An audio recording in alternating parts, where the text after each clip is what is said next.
आपको जब तक यह वीडियो मिल रही होगी तब तक मैं अपने स्कूल में हूँगा, क्योंकि आज बहुत सुबह जाना है आईएएससी बायोलॉजी का पेपर 2024 के लिए। और आईसीएसई क्लास 10th के मैथमेटिक्स का पेपर है, काफ़ी संवेदनशील है। और बताया जा रहा है कि यह पेपर रेदर मॉडरेट से ऊपर का होने वाला है, यानी कि स्टूडेंट के लिए कुछ ट्रिकी क्वेश्चंस हैं और इसलिए भी प्रिपरेशन करने हैं।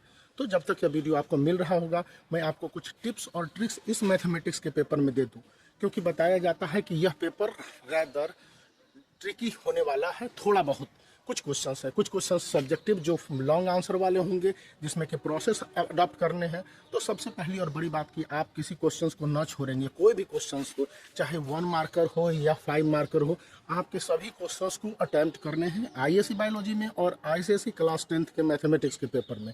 आईएएस क्लास 10th मैथमेटिक्स के पेपर में आपको स्टेप को अच्छी तरह से फॉलो करना है। अब स्टेप फॉलो करने का मतलब यह हो गया कि जब भी आप मैथ को सॉल्व कर रहे होंगे या उसका कैलकुलेशन करेंगे, तो उस मैथ्स के एक साइड में कैलकुलेशन को या रफ को दाएं प्लेस में स्थान देंगे, जो आपका आंसर स्क्रिप्ट होगा। या यदि उस आंसर स्क्रिप्ट के बैक पेज में कैलकुलेशन करते हैं तो कैलकुलेशन को नीट और क्लीन कीजिएगा, क्योंकि कैलकुलेशन पर मार्क्स रहते हैं। इस अर्थ में कि यदि किसी क्वेश्चंस के लिए 5 मार्क्स अवार्ड किए गए हैं तो 1 मार्क्स कैलकुलेशन पर होते हैं। और कैलकुलेशन को करते समय मान लिया जाए कि मैं एक पेज में कैलकुलेशन कर रहा हूँ, तो उस पेज को 5 पार्ट में डिवाइड कर दूंगा पेंसिल से, और या पेन से भी, जल्दीबाजी में है तो पेन से करूंगा। और उस दौरान क्वेश्चन नंबर 1 का कैलकुलेशन यहाँ पर किया है। यदि कैलकुलेशन बहुत लंबा है तो 2 पेज में कैलकुलेशन कीजिए, 3 पेज कंज्यूम कीजिए, कोई दिक्कत नहीं है।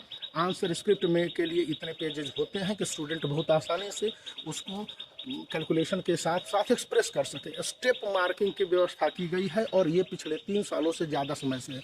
मतलब कि स्टूडेंट को स्टेप वाइज बनाने हैं। जहाँ पर वर्ड प्रॉब्लम है, मैथमेटिक्स के लॉन्ग आंसर वाले क्वेश्चन या कह लीजिए कि लॉन्ग सम में वर्ड प्रॉब्लम नेसेसरीली है, तो वहाँ पर स्टूडेंट को सभी वर्ड प्रॉब्लम के regarding hence, since this is taken और फ्रॉम दिस सोर्स फ्रॉम और एस ए एस सिमिलैरिटी और कन्ग्रुएंसी, वाट एवर आप जो भी थ्योरम को प्रूव करना चाह रहे हैं उसको वर्ड प्रॉब्लम के तहत लिखें।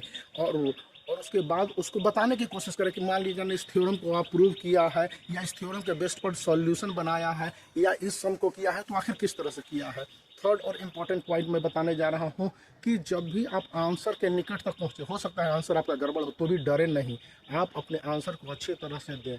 और यहाँ पर बताया जा रहा है कॉमन प्रॉब्लम जो आईसीएसई क्लास 10th के मैथ के स्टूडेंट के साथ होने जा रहा है, चूँकि यह 2.5 आवर होने के बावजूद और आईएएससी के स्टूडेंट बायोलॉजी वाले हैं, डायग्राम वगैरह बनाने में उनको सबसे ज़्यादा समय लगते हैं। तो टाइम आउट का एक प्रॉब्लम है जो बहुत देखने को मिला है, और लास्ट में स्टूडेंट जल्दी जल्दी में कुछ भी लिख देते हैं, कुछ भी कर देते हैं। तो इनसे बचने की ज़रूरत है। आपको जितना ज़्यादा हो सके, जितना बेहतर ढंग से सके, लीजर आराम वे में, लेकिन टाइम को अच्छी तरह से पकड़ के काम करने हैं। और जितने ज़्यादा अच्छे ढंग से आप एक्सप्रेस करेंगे उसी ढंग से आपको मार्क्स भी दिए जाएंगे। तो इम्पेशेंट शुरू से नहीं होने हैं।